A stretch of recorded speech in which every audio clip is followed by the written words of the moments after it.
Wendy Fritz, Executive Director of Learning Design at the University of Wisconsin-Madison, leads the Distance Teaching and Learning Conference, one of the premier events in distance education. I recently had the opportunity to hear about some of Wendy's experiences and inspirations, along with some best practices with universal design for learning. She is deeply passionate about leadership in online higher education and preparing others to confidently and successfully embrace personal and professional change. So greetings. Today I have the awesome opportunity to meet with Wendy Fritz, the new Executive Director of Learning Design at the University of Wisconsin-Madison School of Business. Wendy previously served as the Director of Learning Engineering at the University of Wisconsin-Madison's Division of Continuing Studies. Thank you so much, Wendy, for joining us today. Thanks for having me. I'm honored to be here. Yeah.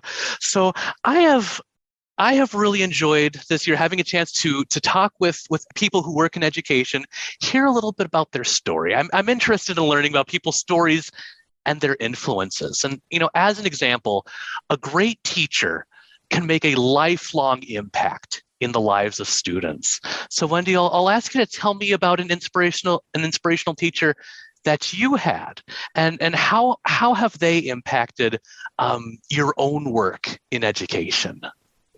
Oh my goodness, thank you. So I have an odd answer to this question. I try to look at every interaction as a learning experience. And coming in the door of my first job at the university, I had very little exposure to higher education. And I learned so much from the people, my colleagues on my team, both in the form of, positive reinforcement, right? We're going to sit down, we're going to teach you this thing, but also negative reinforcement, right? Like, no, that's just not going to work. Come in here with your crazy ideas and we don't think that's going to work. And I learned so much from both the positive and negative events that happened. So I kind of cherish both of those lessons from colleagues. I'm an observer by nature, so I really look deeply into things. What happens, how it happens, what people say, what their gestures are. So I couldn't pick out one teacher. I have been so fortunate to have so many people in my life. Some have stayed for longer than others. Some very brief, momentary interactions I've learned so much from. So for me, it's a matter of, looking at every interaction as a learning opportunity, and positive or negative, and learn what you can from that, and try to use it to do more good, to help other people, and to move forward in my own learning. Thank you. That's a great reminder. Yes, we work in the university, so learning, we think about it so much happening in the classroom, but also just being aware that that's not where the learning ends. And if I may follow up on that, so what did you do prior to coming to the university? Oh gosh, I had a long career in change management consulting. So I worked for a large insurance firm just prior to coming to the university, on a very large international change.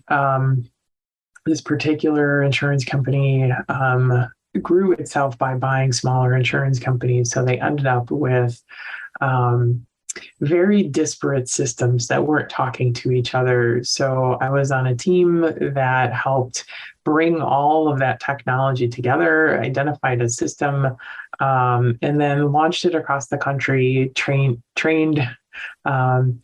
about 20,000 employees, both in claims underwriting and administration, how to use the information, how to find information, how to communicate with each other. And I did a lot of that remotely.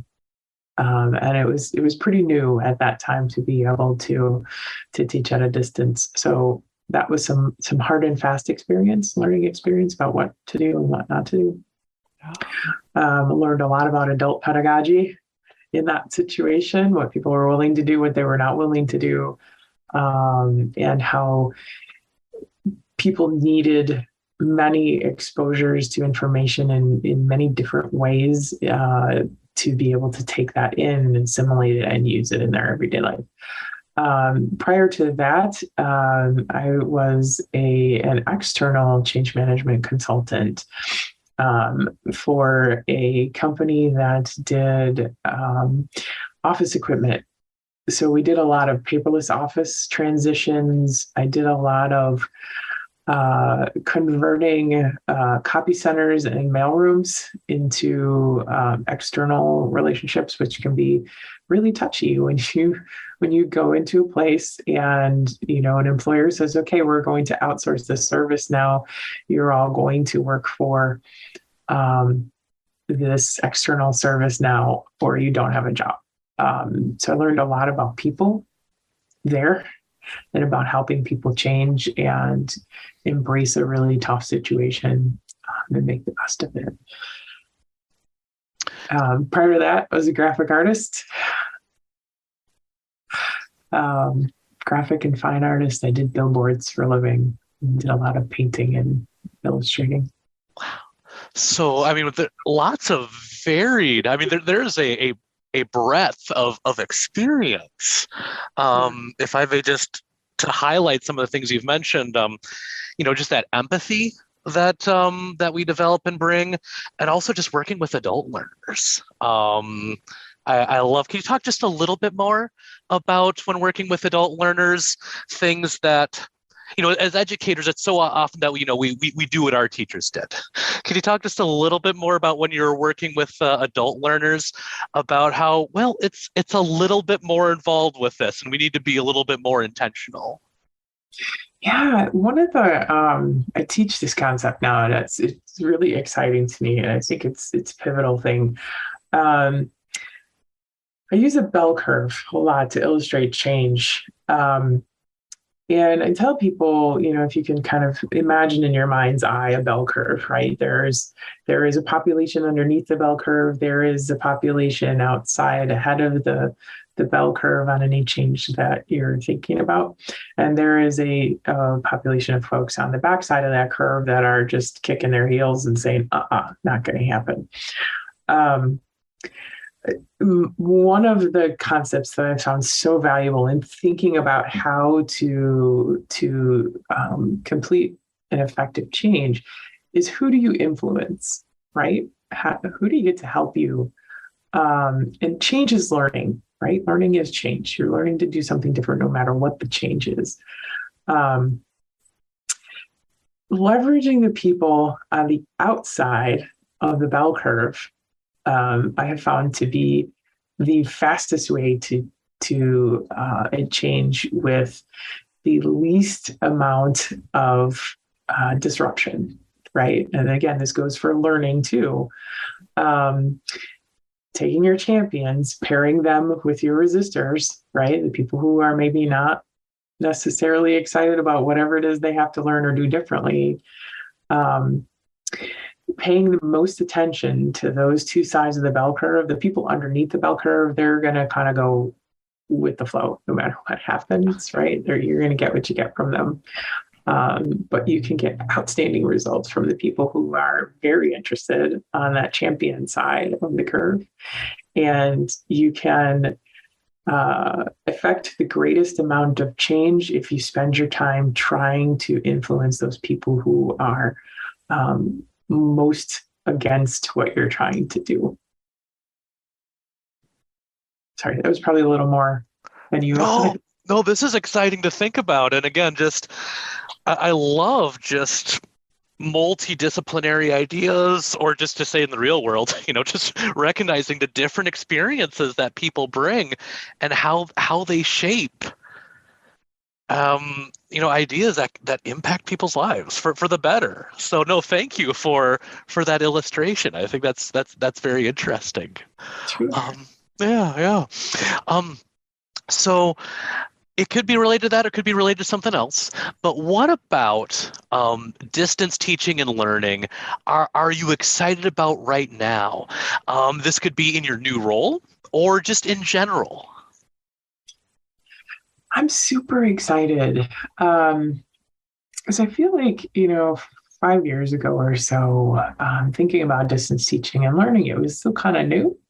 There were still a bunch of people out there who were like, no, it's not for me, Yeah. not interested in it.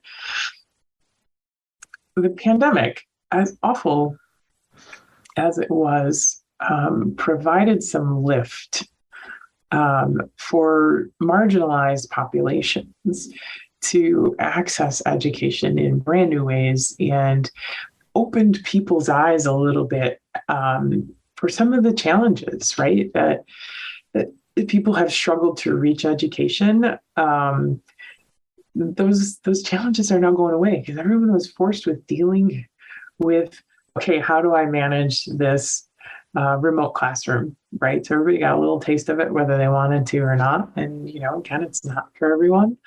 But there's so much new opportunity for people who may have a challenge with learning, for people who learn differently, people who um, working family, people who don't have the time and can't come to campus, or um, there's a lot of really cool opportunity that I've seen now with kind of discovery of accessibility and universal design. I'm very excited to see that there is kind of a universal learning that, hey, it's not just my students with learning challenges who are using these transcripts, right? Myself as a student, when I listen to a lecture, I have the lecture open, I have the transcript open, and I have whatever resources I need to be able to like learn more deeply, and I'm using several different sources. So even for me as a student, um, there's this level of acknowledgement now that the more resources you offer, the more ways you offer to take in information, the more learning you're going to capture. Yeah. And the deeper that learning is going to resonate. Yeah, no, Wendy, thank you for, I love that example with UDL, Universal Design and Learning, when it comes to videos. I think of transcripts, which, we might have that image of, oh, this is some to help the student who's hard of hearing. And that's great. And that's wonderful that those exist. But everyone benefits that. I just think, I love just the power of Control F, of just thinking like, okay, like the using to be able to find words on a transcript. Just as a student, I was like, okay, where I'm trying to study about this key concept, I'm not finding it exactly in the course of the video, but just plop plop plop. Oh yeah, here's that key word that comes up, and that it gets me right to it. I just think that's powerful. For the So lookup features, right? yeah, yeah. Like I just completed a year of anatomy and physiology intensives. Don't ask. Just another hobby of mine. Um, and the ability to be able to just click on a word and look it up instantly, kind of on the fly while I'm listening to a lecture, Yeah. is just amazing, right? Like before, you would have to stop the video and what was that word and how do you spell it? And yeah, so I think there's this tremendous opportunity out there for better learning. Yeah. And when you say opportunity out there, I'm reminded of the opportunities to learn from other people. And one of the great ways to do that is with the Distance Teaching and Learning Conference. So I'm just going to bring up, so the 2022 Distance Teaching and Learning Conference, it's coming up. So you've been connected with this conference, this amazing conference for a while now. What's one of your favorite aha moments or takeaways or like the light bulb going off when you've been at DT&L conferences? Don't polka by yourself on a stage in front of 800 people. Tell me more. Uh, we, we hired, this is a total tongue-in-cheek response, but we hired the Wisconsin marching band Yeah. for our last live event in 2019. Mhm. And I was on stage by myself. There was about 800 people in the audience, and I was trying to get everybody revved up. It was early in the morning, and I was inspired to polka, Yeah. and I ended up feeling really dumb. But it was fun. It Yeah. was fun. Um, be vulnerable, right? Yeah. The less tongue in cheek answer is in order to learn, you need to be vulnerable. In order to feel safe, you you have to be a little uncomfortable. Mhm. Um, and discomfort is engagement, right? Yeah. If you happen to be in a moment where you're the sage on the stage, make yourself uncomfortable because it will engage people. Yeah. And I don't care whether you're teaching 5-year-olds or whether you're trying to engage, like the thing that I remember from that experience is staring off like into the middle of the audience, and that was where the military contingent were, and they Yeah. were just kind of sitting there like this. So that is my main memory of, oh yes, I probably shouldn't be doing this, but I did remember, you try to make eye contact with folks. I do remember seeing like a little bit of lip curl go with some of those military folks. Which, early in the morning, sometimes that's all you could ask for with, people are still waking up. No, I love that. I mean, learning something new can be challenging or to put yourself in a situation. And I think when we see people in leadership positions, whether it's, having a major role in a conference or just being in front of the classroom, just letting people know like, yeah, this isn't comfortable 100% what we're doing. And I'm putting myself out there. You can too. Exactly. Yeah. And I now have the fun image of, poking in front of, I think that's a verb of, that many people. Yeah. And when is the DT&L conference this year? August 2nd through the 5th is fully virtual this year, but we are excited to announce in 2023 we will be live and in person at Monona Terrace in Madison. I believe it's the end of July in 2023, July 23rd through the 27th. I'm remembering correctly. Yeah. Yeah. That's a lot of moving parts. Best wishes as you do that, and I know I'm looking forward. I just great takeaways from those conferences, meeting wonderful people. So just bravo, Wendy and everyone on that team for that work. I would be remiss if I didn't mention that we are partnering in this event with ADEIL now, Mhm. and they have been amazing partners. And have helped a ton with marketing and some of the logistical pieces. So we are so thankful to them for partnering with us for that event because I think it's really going to help it take off. Nice. Thanks for sharing that. So as we wrap up our discussion, is there anything else you'd like to add, Wendy? Oh gosh, it's been a long and interesting a ride, and I'm so excited for ADEIL too. I think that the ADEIL conference is a wonderful event with some very special folks leading it, like you, Rich. So Well, I thank thank you. you for your work in that space and uplifting our profession in that way too. Well, thank you, Wendy. And I'll just use this as an opportunity. October 2022, virtual conference hosted by the University of Arizona Global Campus.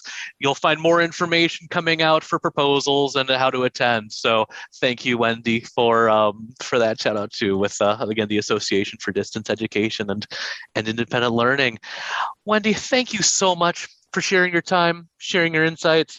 Best wishes to you and UPSIA for the DT&L conference. And thank you, everybody. And I hope you all have a wonderful rest of your day. Thank you. Thanks for having me. We've included links in the description for DT&L's 38th Annual Conference and ADEIL's 30th Annual Conference, Distance Learning Moving Forward. We hope to see you there. Want to be the first to see more interviews and professional development opportunities with ADEIL? Be sure to subscribe to the ADEIL Professional Development YouTube page. Thanks for watching.